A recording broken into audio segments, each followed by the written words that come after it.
ale niekedy si poviem, že som asi možno klamal sám seba, lebo hneď, keď si sa mi ozval, tak to bolo ako droga.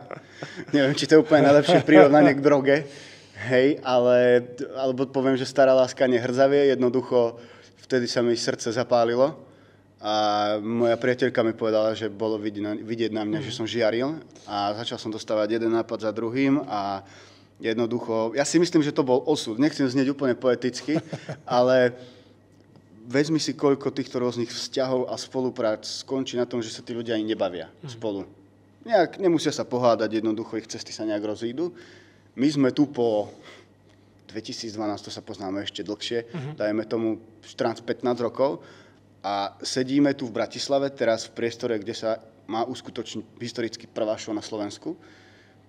Tak to je podľa mňa znak toho, že vieme, čo chceme robiť, že si aj my rozumieme ako ľudia, to musí byť, ale hlavne, že nás spája tá láska k tomu wrestlingu a ako sme si niekedy povedali pri pive vtipne, že takí dvaja pacienti ako my jsme se našli teda. Jo, no, jako, musí tam být ta láska. Já bych se nebál říkat to droga, protože my všichni jsme feťáci na ten wrestling. Ono to je to tak?